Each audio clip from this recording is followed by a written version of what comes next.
yang menyimpan koleksi benda-benda bersejarah dan kisah kegigihan para pejuang kemerdekaan.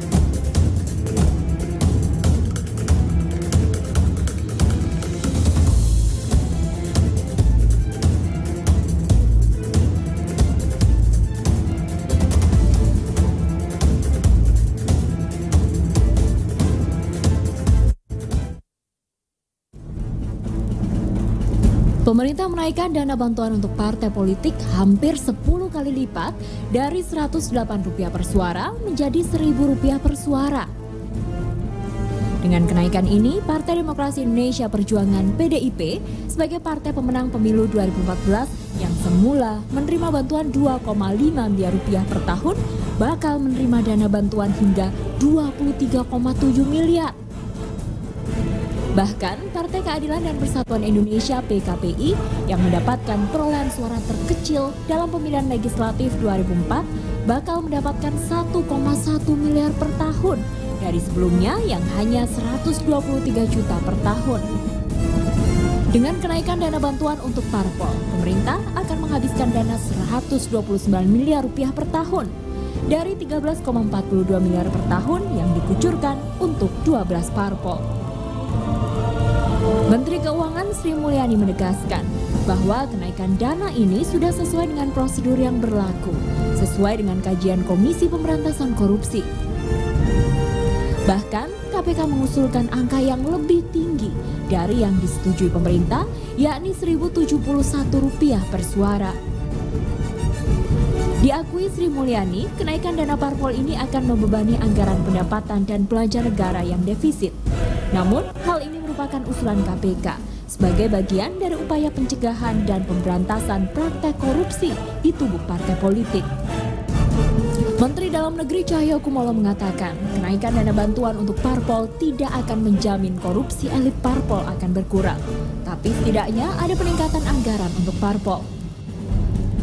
Menurut Cahyo, dengan kenaikan 10 kali lipat dana bantuan untuk parpol, pemerintah hanya mengembalikan kondisi yang sama seperti tahun 1999. Sementara, Koordinator Forum Masyarakat Peduli Parlemen Indonesia (Formapi), Sebastian Salang mengingatkan pemerintah untuk memastikan parpol menerima dana bertanggung jawab terhadap kucuran dana yang diberikan. Parpol harus membuat laporan pertanggungjawaban keuangan tepat waktu. Jika tak dipenuhi, parpol tidak berhak mendapatkan bantuan dana dari negara. Deputi Sekjen Fitra, Apung Widadi, justru menyayangkan keputusan pemerintah menaikkan dana parpol di tengah defisit RAPBN yang mencapai Rp326 triliun.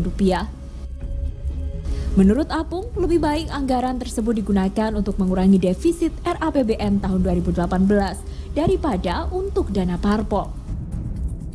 Apalagi dengan kenaikan kucuran dana hingga 10 kali lipat, tidak ada jaminan korupsi di kalangan elit partai politik berkurang.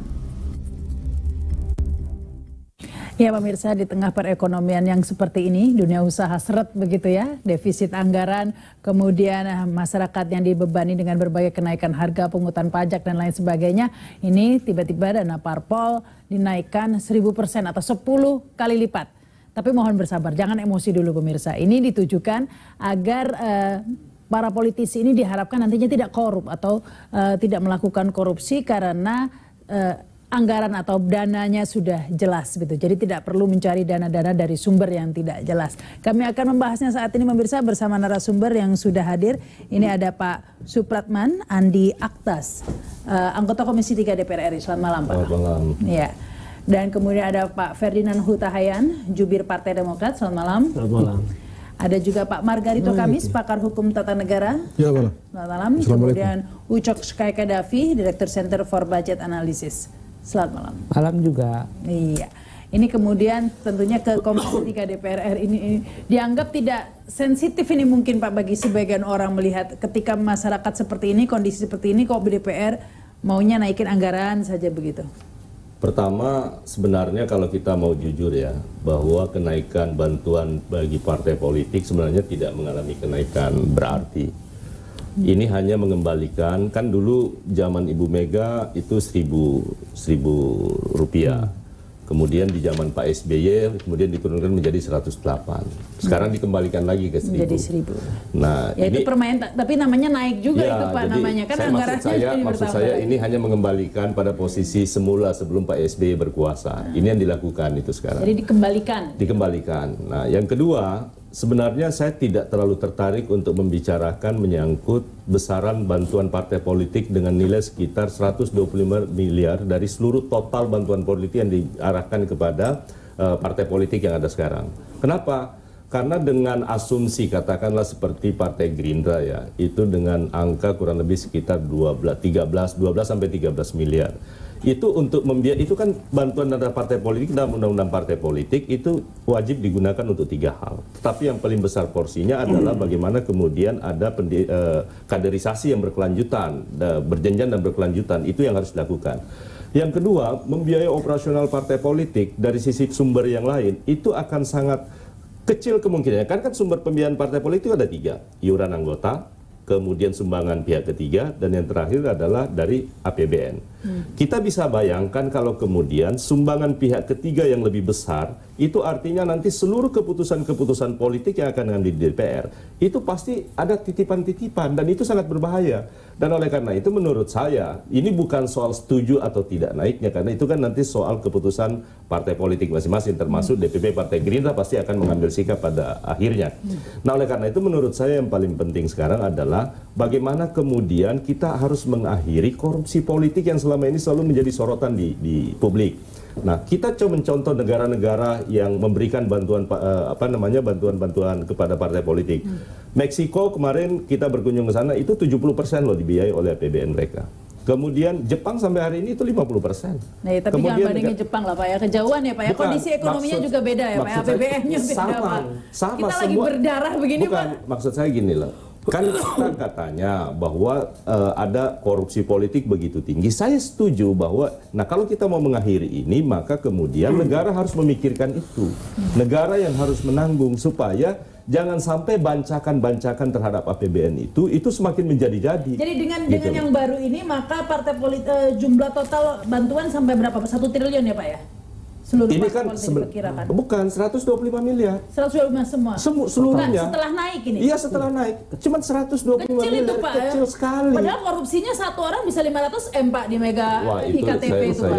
Itu nggak ada artinya ini. Justru itu yang saya maksudkan, bahwa ini terlalu dibesar-besarkan soal besarannya yang 125 miliar total dari 10 partai politik. Sebelumnya berapa miliar sebelumnya? Ya, berarti kan sekitar 12 miliaran, 10 kali lipat. Nah, bayangkan sebuah lembaga partai politik yang tujuannya dalam rangka untuk melahirkan pemimpin-pemimpin nasional maupun pemimpin-pemimpin daerah, itu hanya mendapatkan pembiayaan. Kalau tidak, bagaimana kemudian kita mau mempertanggungjawabkan seluruh energi yang ada di partai politik itu, mau melahirkan sebuah kaderisasi yang cukup bagus, kalau kemudian itu tidak bisa dibiayai oleh negara, itu sesuatu hal yang sebenarnya 125 M kalau untuk biaya politik ini termasuk kecil ya Pak ya, kalau nggak usah dibandingkan dengan kondisi masyarakat saat ini, angka itu sendiri tidak terlalu besar sebenarnya nih Pak Ucok. Besar. Kalau untuk bangun sekolah itu udah beberapa sekolah. Nah, jangan dibandingkan dengan kebutuhan masyarakat. Gitu. Karena kondisi kita seperti daripada dana bantuan politik itu hanya, aku pernah dapatkan bantuan APBN itu buat partai itu untuk telepon staf dengan dari pusat ke ke daerah. Lah, kok hanya untuk telepon aja harus pakai APBN gitu loh. Untuk apa gitu?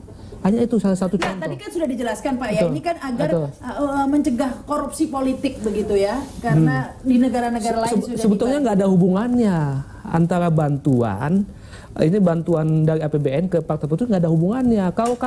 Kalau kadernya mah karakternya korupsi ya korupsi, nggak ada hubungannya. Jadi kalau APBN kasih ke partai akan mempengaruhi kader, enggak. Kalau kadernya koruptor ya tetap koruptor. Tapi setidaknya partai politiknya tidak memaksa minta setoran dari kader-kadernya gitu loh. Selama ini kan sebetulnya partai itu tidak memaksa ke itu, tapi kenapa kader itu butuh duit kalau memang karakter korupsi? Karena dia ingin mengendalikan partai. Kalau dia dapat banyak duit, partai bisa dikendalikan sama dia kan. Itu kan posisinya. Makanya seorang kader itu maling di mana-mana karena dapat duit banyak supaya partai bisa kendalikan dan kader lain bisa dia kendalikan dari pendukung dia. Jadi itu kan ketua terus. Jadi ketua terus. Itu yang terjadi. Gitu. Baik, ini Pak Ferdinand, Anda yakin ini akan mampu mencegah atau menghentikan korupsi begitu solusinya ini? Mengingat kalau dari angkanya sih tidak cukup ya, karena kalau bukan tidak cukup, karena kalau dilihat korupsi yang terjadi saat ini angkanya jauh lebih besar dari itu. Apakah ini mampu menghentikan korupsi? Iya, jadi memang kenaikan dari anggaran bantuan untuk parpol ini kan dasarnya pertama adalah riset yang dilakukan KPK, bagaimana meminimalisir perilaku korupsi dari para anggota-anggota partai politik yang berkuasa maupun tidak berkuasa. Sehingga ditemukan kesimpulan bahwa pembiayaan partai politik yang dilakukan secara swadaya dan mandiri itu memang mengakibatkan perilaku kader maupun anggota-anggotanya yang sedang duduk di legislatif ataupun di eksekutif untuk mencari dana tambahan untuk disetorkan kepada partai. Riset itu. Ya, ini mungkin saya tambahkan juga ya. Data dari KPK dari 487 pelaku korupsi, 151 diantaranya politisi. Ya, justru itu makanya kenapa pemerintah berpikir untuk menaikkan anggaran ini adalah untuk meminimalisir perilaku koruptif yang selama ini terjadi. Ya, kita memang berharap melihat kalau besaran angka ini sangat tidak memadai untuk membiayai operasional sebuah partai, tidak akan berpengaruh. Tapi apapun itu kita melihat bahwa niat baik ini ada untuk bagaimana mereduce tapi bukannya mubazir ya Pak ya di tengah perekonomian APBN yang defisit seperti dilemanya ini. Memang bagi kita partai politik saat ini adalah itu, ketika APBN kita memang sedang kurang sehat, kemudian ada anggaran untuk partai seperti ini, apalagi angkanya dibesar-besarkan sebetulnya dengan bahasa 10 kali lipat, padahal secara total tidak seberapa. Tapi 123 M, 120-an M itu untuk belasan partai kan sangat kecil. Contohnya dari KB Partai untuk Demokrat. korupsi satu orang aja nggak cukup ya Pak ya? Ya, kalau para politisi. Tetapi tujuannya memang baik. Harus kita akui bahwa tujuannya baik. Nah, yang penting bagaimana tujuannya memang baik, tapi apakah ini akan efektif dan merupakan solusi ya dari akar permasalahan penyebab banyaknya korupsi di kalangan politisi? Kami akan membahasnya lagi pemirsa setelah pesan-pesan berikut ini.